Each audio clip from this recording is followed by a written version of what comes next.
Tonight, more in our continuing investigation into the witch hunt against the community activist group Acorn. The corporate roots of that witch hunt, its baldly dishonest tactics, and its ultimate dislocation from the warranted facts. The ongoing effort to destroy and demonize Acorn has been led, for the most part, by conservative media outlets. And its biggest accomplishment so far has been the decision by Congress last week to strip Acorn of all federal funding. The Defund Acorn Act of 2009 passed through both houses of Congress with big bipartisan support. That said, one problem with the Defund Acorn Act is that it appears to be really unconstitutional.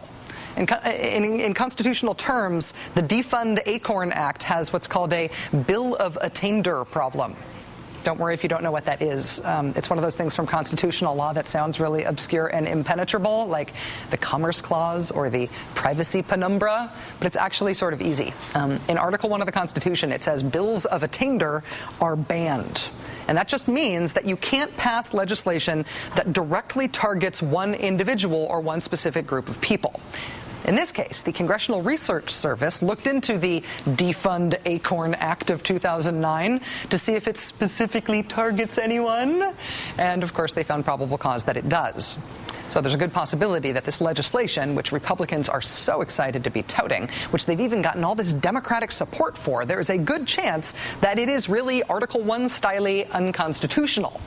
It's embarrassing. They're going to want to run on the anti-Acorn platform all the way to 2010 if passed as any prologue. So what to do? How to salvage the Defund Acorn Act? Well, they're going to need to make sure that it doesn't violate the Constitution as baldly as it seems to now. So where the Defund Acorn Act says it's going to cut off funding for an organization that's ever been indicted for breaking campaign finance laws, or that's ever filed fraudulent paperwork with any state or federal agency, if this is going to be constitutional, that can't only be enforced against this one group. Can't only be enforced against Acorn. It's got to be for everyone. So giant government defense contractors, Lockheed Martin and Northrop Grumman, looks like you're out of luck. Lockheed Martin has been forced to pay at least $68 million for getting caught 11 separate times committing government contract fraud. Northrop Grumman has had to pay around $500 million for getting caught 9 times for contract fraud. Sorry, guys, but if we're going to nail Acorn here, you got to go. And if fraud is going to be the new issue in our newfound enthusiasm for defunding people, then Blackwater's going to have a problem too. In just one of Blackwater's many government contracts, they were recently found to have defrauded the government to the tune of $55 million. And that's just one Blackwater contract, and they've got lots of contracts. But if fraud's not bad enough for you, how about murder? Because 5 Blackwater employees have been charged with murder during the course of their government contracted duties in Iraq. Is murder enough to defund Blackwater? How about if the people they're killing, the contractors are killing, aren't just Iraqi civilians or somebody else we don't know? How about if they're U.S. troops? Because KBR, with its government contracts, is under investigation for killing 16 American troops who were electrocuted through KBR's shoddy work supposedly building and maintaining living quarters for our troops in Iraq. And okay, I mean, to be fair, I will admit that if we are talking about behavior by contractors that warrants them being defunded by an outraged Congress, none of those things I just described from those other contractors are prostitution specific, like the Republican and conservative media Acorn case has been, ever since 2 conservative activists dressed up in pimp and hooker costumes and then went from Acorn office to Acorn office with a hidden camera until they got a reaction out of Acorn employees that would play well on Fox News. If the hidden camera stunt-induced prostitution angle is what it takes to get a government contractor defunded, then I guess we're going to have to talk about prostitution broadly and the government contractor known as Armor Group, part of Wackenhut in Afghanistan. Their employees, you will recall, were made famous earlier this month after the release of these pictures that show the contractors barely clothed and shooting vodka out of places you wouldn't expect. The same Armor Group personnel, who again were being paid by you and me, were also allegedly engaged in a prostitution ring in Kabul. That's according to an Armor Group whistleblower. The State Department is investigating Armor Group now. But if we're going to talk contractors and prostitution, we're also going to have to talk about DynCorp, which has always been one of those horror movie U.S. contractor cases. In the year 2000, at least 13 DynCorp employees were sent home from a U.S. government contract in Bosnia after they were found to be taking part in a Bosnian sex slave ring involving underage girls. Not a fake prostitution ring that never actually existed, like the one in the activist hidden camera costume stunt, but an actual forced child prostitution ring and actual U.S. government contractors from DynCorp. In the absence of any defund DynCorp uprising, DynCorp still gets a lot of government money. In fact, today, DynCorp landed a brand new $230 million contract with the U.S. Air Force. That's on top of the $915 million contract they got from the State Department in June. Armor Group, the prostitution/vodka shooting contractor in Afghanistan at the Kabul embassy, they've still got that nearly $200 million contract in Afghanistan with the State Department, though that is currently under review. Blackwater still has multi-million-dollar contracts with the State Department, the Defense Department, as well as the CIA, even as 5 of their employees face murder charges. KBR was just awarded a new $19 million Army contract in February, despite being investigated in the deaths of those 16 U.S. troops. Not only have these contractors not been defunded by outraged members of Congress, they all continue to get spectacularly lucrative government contracts, even after all of these things have been exposed. I'm not reporting any of these things for the first time. They're all known.